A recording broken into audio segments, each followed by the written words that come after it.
YouTube. Once again, it's Kennard Vernon Stewart here for the podcast, talking Auburn football. Go ahead and subscribe to Vernon Speak Sports Auburn. And as always, it's great to be an Auburn Tiger War Eagle. This is the A-Day game preview. A lot of moving parts. On the plains of Auburn, the battle cry is War Eagle. Go ahead and get those memberships going. Also,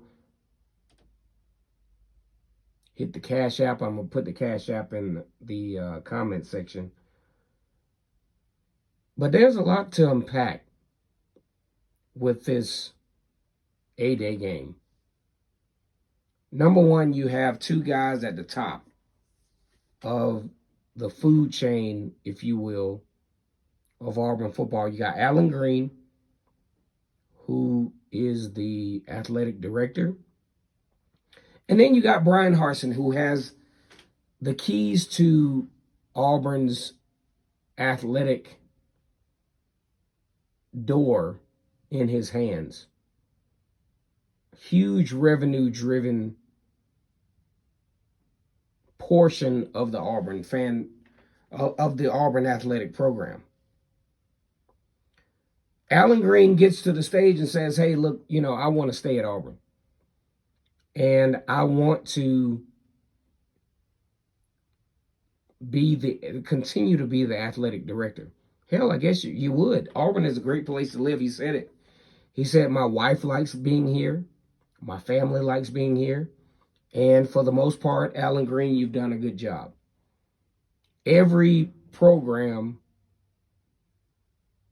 within Auburn athletics is doing well except for the 1 year of Auburn football. And that's the thing that really bothers me about this, is the fact that 1 year of kind of sort of bad Auburn football has everybody in an uproar. Brian Harsin probably wasn't a crowd favorite as far as getting this position as head coach at Auburn. Now, for some of you sunshine pumping guys that's anytime someone says something analytical or brings some cognitive reasoning to this, it's called sunshine pumping. I mean, you can do what you do, but I'm going to tell you like this. Brian Harsin's first year, although wins and losses wasn't good, let's go ahead and dissect this. Come on, guys. Just go ahead and come into the comment section and let's be honest about this. Let's be honest about it. Auburn football was not absolutely terrible last year. It was actually okay to watch, in my opinion. Auburn had an opportunity in every single game played to win the football game, except for Georgia. Georgia outmanned Auburn, and that is what it is. But when you look down the stretch, double-digit leads against really good football teams tells me that this is an opportunity for a team to really be successful. They didn't close the deal. But let me tell you, you sunshine pumping folks, this. Did you forget that Auburn went four overtimes against Alabama? Alabama's a very good football team. Alabama played in the national championship, and the reason they probably, if you want to argue, if you want to debate,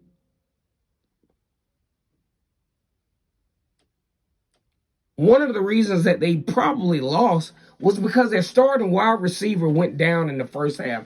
They were on their way to beating Georgia again. But let's not, I don't want to do this. And I'm not going to, windmill for Brian Harsin. But my goodness. A few decisions away from probably beating Penn State, maybe. You're talking about a different outcome. The only reason why there's so much doubt is everybody's looking at the tangible losses. They don't look at the meat of what happened during those losses. Hell, should have beat Mississippi State, should have beat them, for sure. Up by 2 scores against South Carolina, up by 2 scores against Alabama. And now, this is why we have this trajectory that we have now. But let's get back to the spring game. Okay, Brian Harsin gets rid of the offensive coordinator, defensive coordinator, brings on a whole new set. Also brings in a new defensive line coach, Jimmy Brumbaugh. And during the offseason, brings in a couple of new quarterbacks. Robbie Ashford from Oregon and Zach Calzada from Texas A&M. Now, you're not going to see much from Zach because I think he's injured. And Robbie will probably get a few snaps. And plus, when you really look at it, you're not going to get much information from a televised spring game anyway.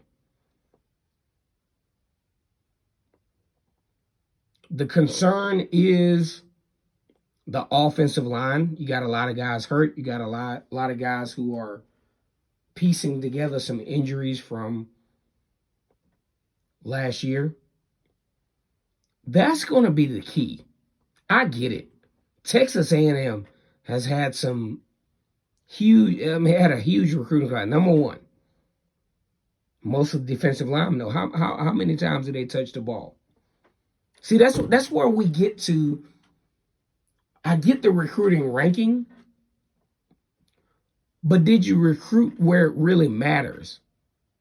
Where it matters is the wide receiver position, the running back position, the offensive line. Not saying the defensive line doesn't matter, but when we look at this day and age of football, you got to be able to move the ball. You got to have an offensive line. You have to have a good quarterback.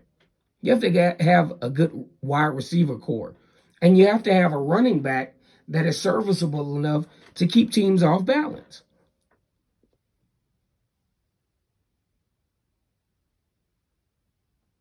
Yeah, Texas A&M has done a great job of recruiting. But you still got Jimbo 8-5 Fisher.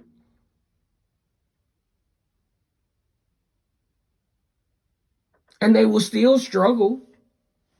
I don't care what you say. And I hope we revisit this conversation at the end of the year to where we talk about Texas A&M and how great they've recruited. It doesn't really matter. It's the culture of your program. Texas A&M, I don't care how well they recruit, the culture of their program is 8-5, 9-4 at best. And I hope I'm wrong, but that is what it is. 8-4, 8-5, 9-4. And they'll lose to a team that they should lose to. And my bet is they'll lose to Auburn in Auburn this year. Because the tables have turned to where that rivalry is not so much predicated on the away team winning anymore. A-Day game predictions, A-Day game preview. I'm just going to go ahead and tell you, you ain't going to see much.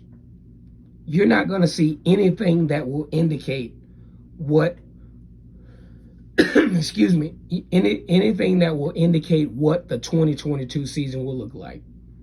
No more than I attended the 2013 A-Day game. And there was nothing in that game A-Day game, there was nothing in that situation that told me that Auburn would be in the national championship game.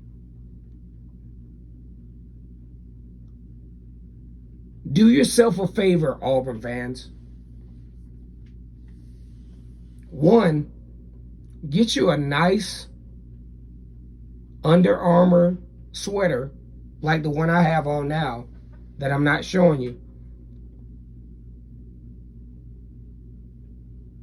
Enjoy the rest of the spring.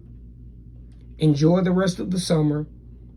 And in the fall, let the chips fall as they may. Because you don't know. Since Alabama has started this whole 5-star recruit thing, you base your expectations on that. Auburn fans, I challenge you to enjoy being an Auburn fan again. Enjoy the intrigue. Enjoy the not knowing. You didn't know. I said this in my prior video. You didn't know in 2004 that those guys would go undefeated. You didn't know in 1993 that those guys would go undefeated. You absolutely didn't know in 2010 that they would go undefeated. Yeah, you did know they would go undefeated, but go ahead and like and subscribe to Vernon Speaks Sports Auburn. And as always, it's great to be an Auburn Tiger or Eagle.